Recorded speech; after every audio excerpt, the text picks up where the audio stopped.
Hello friends, good morning. Welcome to AV number 6, part number 6. Let us start with brainstorming activity uh, of voyaging towards excellence. Let us start with A1, part number 1. Upbringing plays a very important role in shaping one's life. Upbringing plays a very important role in shaping one's life. The teacher will form two groups in the class. One group will speak in favor of the above topic, while the other will speak against it. Debate brings out different perspectives. It does not mean one is right and other is wrong. You can take help of the following points and have a debate on it. Now, here we have to make two groups, and accordingly, the discussion should be arranged by the teacher on the above topic. Upbringing plays a very important role in shaping one's life. ज्याला आपण संगोपन करणं म्हणतो, ज्याला आपण मुलांचं वाढवणं म्हणतो, नरिशिंग करणं म्हणतो. मुलांचं संगोपन करणं जे आहे ते जीवनात अतिशय महत्त्वाचं असतं आणि जीवनाला आकार देण्याचं काम निश्चितच करतं. तर या मुद्द्यावर त्या ठिकाणी आपल्याला चर्चा करायची आहे आणि त्या पद्धतीने दोन मुद्दे जे आहेत ते त्या ठिकाणी in favour of the topic पहिला जो आहे तो च्या बाजूने प्रभावाच्या बाजूने बोलायचा आहे. तर provides a healthy atmosphere, makes you confident, helps in finding the role model, helps to follow the footsteps of successful people. And against the topic, achievers can be successful in any atmosphere. They are self-confident, reliant and dependent. They become role model for others. They set an example for others. तर या पद्धतीने दोन group जर आपण तयार केले तर ह्या ग्रुपच्या माध्यमातून जी चर्चा आहे ती चर्चा होऊ शकते. तर हा एक प्रॅक्टिकलचा भाग आहे, त्यामुळे आपण त्यात काही जास्त वेळ न घालवता आपण पुढे जाऊया. A1 जो आहे तो आपण या पद्धतीने पूर्ण केलेला आहे. Upbringing plays a very important role. खरंच आहे की मला तरी असं वाटतं की जे संगोपन आहे, संगोपन ज्याला आपण संस्कार म्हणतो, त्या संगोपनातून निश्चितच माणूस घडत असतो आणि चांगला ॲटमॉस्फिअर असेल तर त्या ठिकाणी निश्चितच संस्कार जे चांगले असतील तर निश्चितच फायदा होत असतो. आणि मी त्या बाजूने फेवर करणारा माणूस आहे. कदाचित तुमचे मतं वेगळे असू शकतात. तर ह्या दोघंही जे मुद्दे आहेत त्याने म्हटलंच आहे या ठिकाणी. तर one group will speak in favour of the above topic while the other will speak against it. एक ग्रुप जो आहे तो या बाजूने बोलेल की अपब्रिंगिंग हे खरंच चांगलं असतं आणि एक त्याच्या विरुद्ध बोलणार आहे. Debate brings out different perspective. पण ह्या दोघांच्या चर्चेच्या माध्यमातून त्या ठिकाणी एक वेगळा दृष्टिकोन जो आहे तो आपल्यासमोर येणार आहे. It doesn't mean one is right and other is wrong. याचा अर्थ असा होत नाही की एक बरोबर आहे एक चुकीचं आहे. You can take help of the following points and have a debate on it. तर आपल्याला चर्चा करायची आहे. चर्चेतून त्या ठिकाणी एक जे महत्त्वाचं आहे, जे चांगलं वाटतं ते आपण घ्यायला हवं आणि हे मुद्दे जे आहे या मुद्द्यांचा विचार करून आपण एक गटचर्चा जी आहे ती एक डिबेटिंग ज्याला म्हणतो आपण, ज्याला आपण वादविवाद स्पर्धा असं म्हणतो, वादविवाद डिबेटिंग कॉम्पिटिशन जे आहे ते असतात आपल्याकडे. तर ठीक आहे, आपण ते ग्रुप तयार करून ते करू शकतो. पुढे आपण जाऊया. Go through the text again and describe the second innings of the writer in your on words. तर पुन्हा एकदा आपला हा पाठ्यांश एकदा बघा आणि त्याची जी सेकंड इनिंग्ज आहे लेखकाची तिच्यावर त्या ठिकाणी आपल्याला लिहायचं आहे. तर आपल्या शब्दामध्ये जर आपण लिहायचं असेल तर सेकंड इनिंग जी आपली आहे ती कशा पद्धतीने पुढे आलेली आहे. Writer always wanted to follow his passion of authoring books. तर त्याची पॅशन जी आहे, लेखकाची पहिली जी मूळ आवड होती ती होती लेखन करणं. लेखन त्याला करायला आवडायचं. His deep wish was to read and write on various subject concerning human life and existence. तर त्याची एक अति इच्छा होती, मनातून इच्छा होती की माणसाचे जे जीवन आहे त्या जीवनाचं आणि त्याच्या अस्तित्वाबद्दल आपण लिहायला पाहिजे. Therefore he gave up 2 offers of around 3 crore rupees per annum to become a writer. त्यामुळे त्याने काय केलं की 3 कोटीच्या ऑफर पर ॲनम त्याला मिळत होत्या, पण त्याने त्या सोडल्या. पैशापेक्षाही त्या ठिकाणी समाधान जे आहे ते महत्त्वाचं असतं याने असा त्याने विचार केला. This is how his second inning as a writer in Marathi began. आणि त्याने आपली सेकंड इनिंग जी आहे ती सुरू केली. After this he wrote about 34 books in Marathi. त्यानंतरच्या कालखंडात 34 पुस्तकं त्यांनी स्वतः लिहिले.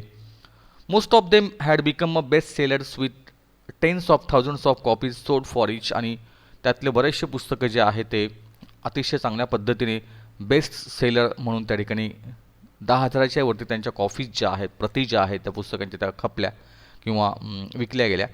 However, it was not the sales or the money that is important for him. पण फक्त पैसा कमवणं किंवा प्रसिद्धी नाही तर the fact that these books have brought about very good changes in the lives of thousands of readers. पण सगळ्यात महत्त्वाचं पैशांपेक्षाही त्या ठिकाणी हजारो लोकांच्या जीवनामध्ये ह्या पुस्तकांनी बदल घडवून आणले आणि एक प्रेरणादायी पुस्तकं म्हणून आजही त्या पुस्तकांकडे प्रेक्षक बघतात किंवा ऑडियन्स त्यांना ओळखते. असे ते छान पुस्तकं आहेत आणि त्याची सेकंड इनिंग जी आहे ती एक यशस्वी इनिंग्स त्या ठिकाणी त्यांनी करून दाखवलेली आहे. तर या पद्धतीने A1 आपण पूर्ण केलेला आहे. A2कडे आपण जाऊया. Read the text again and make a list of great Indian and foreign personalities who had a great impact on Achyut Godbole during his childhood.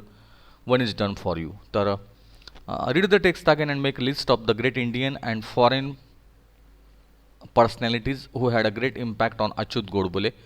तर भारतीय आणि काही जे परदेशातले व्यक्तिमत्व आहेत की ज्या व्यक्तिमत्वांनी आपल्या अच्युत गोडबोलेंवर एक इम्पॅक्ट जो आहे, एक मोठा प्रभाव टाकला होता. तर असे कोणते कवी आहेत की ज्या कवींनी इम्पॅक्ट टाकला आहे. तर पहिलं उदाहरण या ठिकाणी आलेलं आहे. पोएट्स आहे, विंदा करंदीकर आहे, मंगेश पाडगावकर आहेत, वसंत बापट आहेत. रायटर्समध्ये त्या ठिकाणी केशवसूत आहे, मर्डेकर आहे, शेक्सपियर आहे, चार्ल्स डिकन्स आहेत. म्युझिशियनमध्ये त्या ठिकाणी पंडित कुमार गंधर्व आहे, पंडित भीमसेन जोशी आहेत, पंडित जसराज आहेत. ड्रॅमॅटिस्टमध्ये एल्विन टॉफलर आहे, पीटर ड्रकर आहे, C.K. प्रल्हाद आहे, टॉम पीटर्स आहेत, थॉमस हार्डी आहे. असे ड्रॅमॅटिस्टने नाटककारांनी त्यांच्यावर प्रभाव टाकलेला आहे. पेंटर्समध्ये त्या ठिकाणी van Gogh, Mozart and Michael Angelo हे 2 नावं ह्या ठिकाणी आलेले आहेत. तर अशा पद्धतीने एक व्यक्तिमत्व तयार करताना किंवा तयार होताना त्या ठिकाणी अनेक घटक जे आहेत जीवनामध्ये परिणाम साधत असतात. त्यातले हे एक साहित्यिक अंग असतं आणि ते त्यांना मिळालं होतं.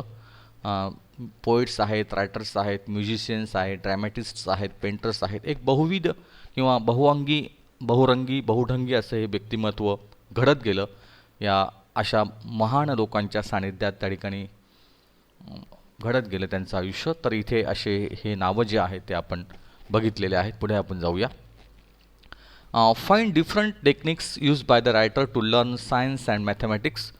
One is done for you. Find different techniques use by the writer to learn science and mathematics. तर सायन्स मॅथमॅटिक्स त्या ठिकाणी त्यांना यावं म्हणून त्यांनी अनेक प्रकारच्या टेक्निक्स वापरल्या होत्या. तर कोणत्या टेक्निक्स त्यांनी वापरल्या त्यातली एक टेक्निक या ठिकाणी आलेली आहे. The writer used to appreciate the inherent beauty of this subjects. तर the writer used to appreciate the inherent beauty of this subject. ह्या विषयांमध्ये जे मुळातच त्या ठिकाणी जे सौंदर्य त्या ठिकाणी दडलेलं आहे त्या सौंदर्याला दाद देण्याचे काम लेखकाने निश्चितच केलेलं आहे.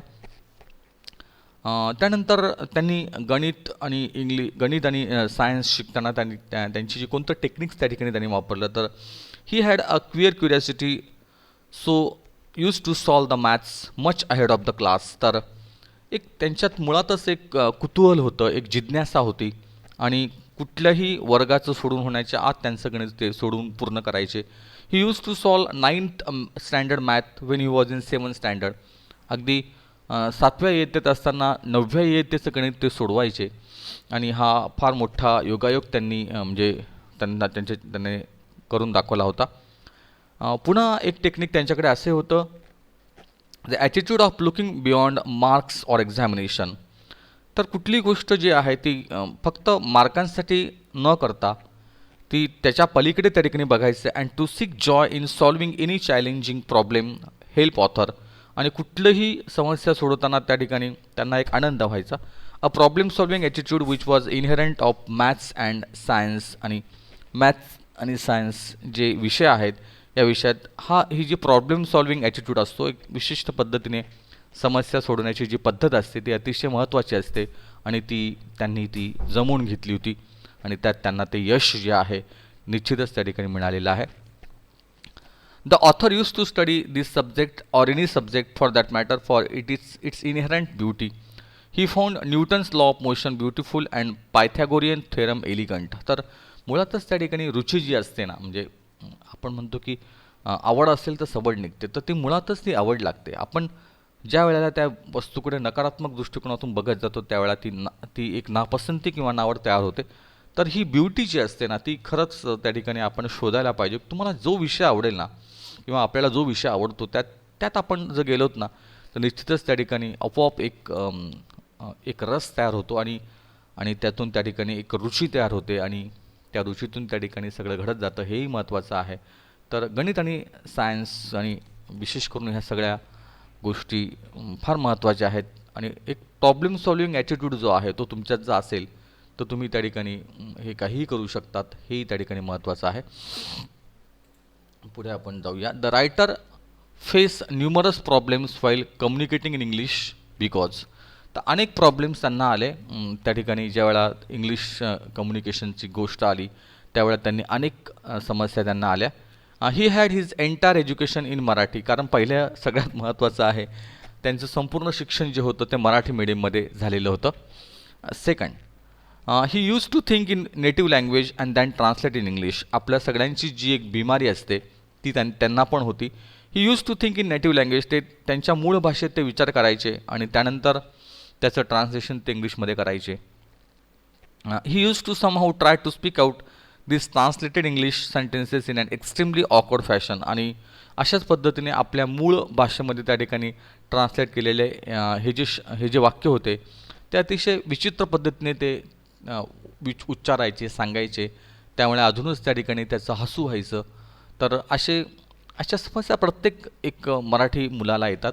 पण त्यासाठी सगळ्यात महत्त्वाचं जे त्यांनी एक टेक्निक वापरली होती की मुळातच त्या ठिकाणी त्या शब्दसंग्रह त्यांनी वाढवला आणि नंतरच्या कालखंडात त्यांनी एक उत्तुंग यश जे आहे ते सहज साध्य केलं. म्हणजेच त्या ठिकाणी इंग्लिशचा न्यूनगंड जो आहे तो जर आपण त्या ठिकाणी टाकून दिला आणि त्यात जर आपण अगदी सहजपणे उडी घेतली तर हे चांगल्या पद्धतीने शक्य होऊ शकतं. It is depend on your ability, your potential, but before that you have to work hard and hard work always gets awards. तर खरंच त्या ठिकाणी कष्ट हे महत्त्वाचे असतात आणि ते निश्चितच आपल्याला यश देतात. नंबर 4कडे आपण जाऊया. The writer was completely stump because his. हा लेखक जे होते हे पूर्णतः त्या ठिकाणी हुकले कारण त्यांची हिज व्होकॅबलरी वॉज वीक. त्यांची जी शब्दसंग्रह होता तो अतिशय कमी होता. Spoken English was quite pathetic. त्यांचं बोलीभाषा जी होती इंग्लिशची ती अतिशय दयनीय होती. Pronunciation was terrible. त्यांचे उच्चार जे आहे ते अतिशय भयानक होते. Construction of sentences was very awkward. आणि त्या ठिकाणी जे वाक्यरचना होती ती अतिशय विचित्र पद्धतीने होती. पुढे 5, read the text again and complete the sentence. हा पाठ्यांश पुन्हा वाचा आणि हे वाक्य पूर्ण करा. Due to the writer's pathetic English speaking style he. Due to the writer's pathetic English speaking style he. तर त्यांची जी दयनीय अवस्था इंग्लिशच्या बाबतीतली होती त्यामुळे काय झालं. He felt quite lonely and terrified in Mumbai in general and IIT in particular. तर त्यामुळे कदाचित मुंबईमध्ये त्यांना अतिशय विचित्र वाटायला लागलं आणि IITमध्ये जिथे ते पवई IITला जिथे त्यांना प्रवेश घेतलेला होता त्यात त्यांना अतिशय निरसता वाटायला लागली. He had develop and inferiority complex. मनामध्ये एक कॉम्प्लेक्स तयार झाला, मनामध्ये एक न्यूनगंड तयार झाला की आपलं कसं होणार. And he wanted to run away from IIT and even Mumbai. आणि त्यांनी विचार केला की आपण IITमधनं पळून जावं, इतक्या थरापर्यंत ते विचार त्यांचे पोहोचले. Number 6, complete the following sentences. The writer wanted to achieve mastery in English because. त्यांना इंग्लिशमध्ये मास्टरी मिळवायची होती. Because he wanted to speak, कारण त्यांना ही वॉन्टेड टू स्पीक